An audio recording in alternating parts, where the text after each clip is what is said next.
Honorable Chief Minister of Andhra Pradesh, Dr. K. Rosaya ji, Honorable dignitaries on the dais, distinguished participants, ladies and gentlemen. Let me at the outset introduce my beautiful islands to this distinguished audience before I speak on IT-related issues. It is sad that very little is known of this nature's paradise to the outside world. The archipelago of Andaman and Nicobar Islands comprises of 572 small and big islands, including an active volcanic island located in the southeastern region of Bay of Bengal and stretches along an arc of approximately 800 kilometers in length. These islands lie about 1,200 kilometers from the mainland and are in close proximity to the countries on its north, east and southeast. Those countries are Bangladesh, Myanmar, Thailand, Malaysia and Indonesia, varying in distance from 60 kilometers to about 500 kilometers. A fascinating feature of our islands is that it continues to be inhabited by the most primitive indigenous tribes of Negrito and Mongoloid origin, with lineage dating back to thousands of years, along with the present-day modern civilization. We all live in total peace and harmony without intruding into each other's domain.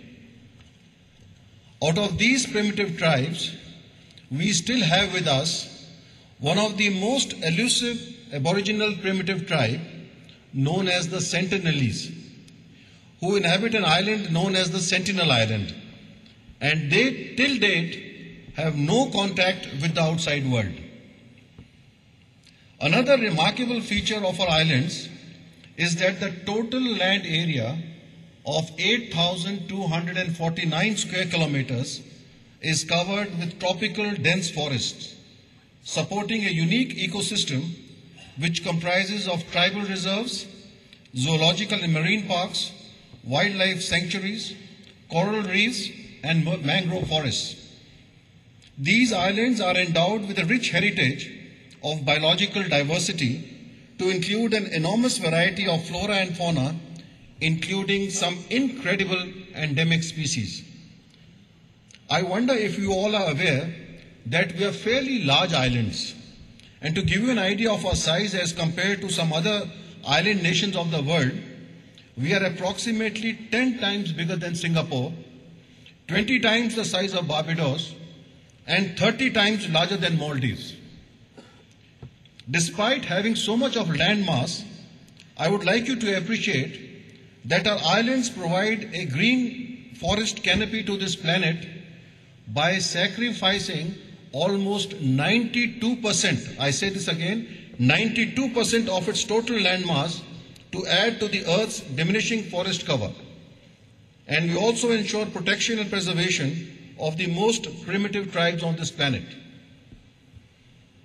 So ladies and gentlemen, keeping this in view, what I have said so far, we realize the significance of IT, which is an industry which will not pollute our beautiful islands, nor disturb our ecology, and yet provide employment opportunity to our people who have no other avenues besides tourism, fisheries, and agriculture in the limited availability of land with us.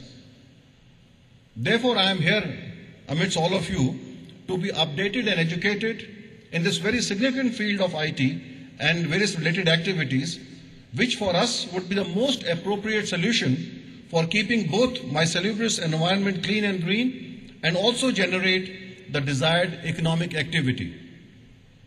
Now, talking about the IT industry in our islands, the administration started its activity in the field of IT in an organized manner from year 2000. The Department of IT facilitates all the departments to implement their IT initiatives and provides a platform for resource sharing. Despite our geographical isolation, we have made some modest achievements in the field of e-governance in terms of providing connectivity to different islands through VSATs with the help of ISRO. This connectivity provides support for e-governance, telemedicine, interactive distant education, and disaster management. As per the recent e-readiness survey report 2008 of the Department of IT, Government of India, the Andaman and Nicobar Islands is placed at par with some of the progressive states like Goa, Assam, Uttar Pradesh, and so on. A large number of government to citizen, government to government, government to business, and government to employee services are being provided by various departments. To name a few, we have DC Saral through interactive voice response system, ship ticket advance reservation system, employment card registration system, electricity billing, project monitoring information system, Dweep Bhumi, Compact.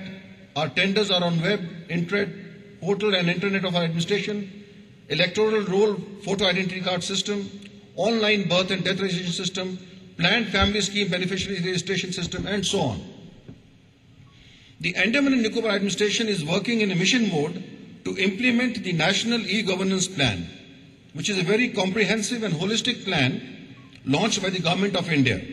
This will enable better delivery of citizen-centric services to the common man using the benefits of IT.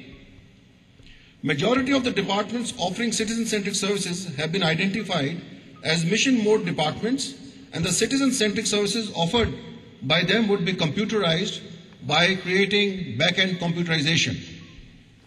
We have also taken up the project of setting up of state data center, which would host the application software of all mission mode departments, and the centric services would be provided to the citizens through common service centers provided to be set up across the islands. Our aim is to provide citizen-centric services through common service centers to the citizens by May 2011, when the state data center and common service centers would be in place. We are also pursuing with the Government of India for early implementation of the project for laying undersea optical fiber cable connecting mainland and the islands.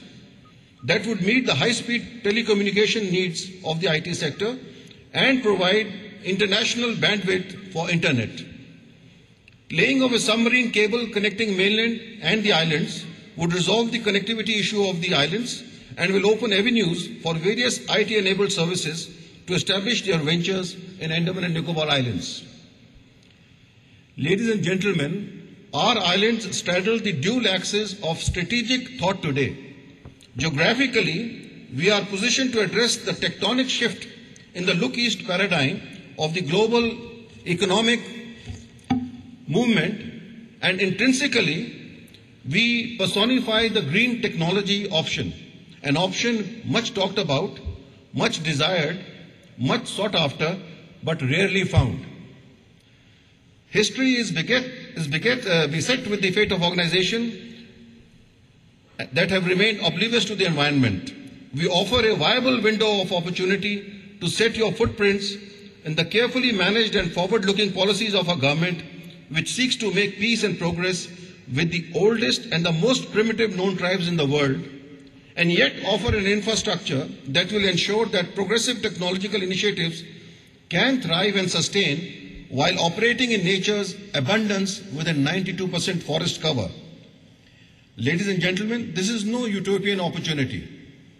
We have the trained manpower, we are setting the requisite infrastructural wherewithal, we have progressive policies and outlook, and most importantly, we have a conscience that offers a technological prospect that is clean, green, and most critically, sustainable.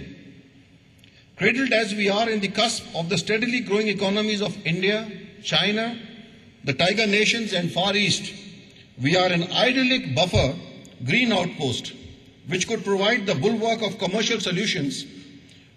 And with this, I make a humble pitch to all of you for a win-win vision and a practical solution to the IT industry to demonstrate its duty towards the nation, the communities it seeks to serve, and to the very Mother Earth itself. We seek to ensure the sustainability of the green cover to you. We hope you partake in your commercial sustainability by reading the writing on the wall and developing collaborative solutions to environmental and societal changes. And finally, ladies and gentlemen, I also take this opportunity to welcome you all to our enchanting islands. Thank you.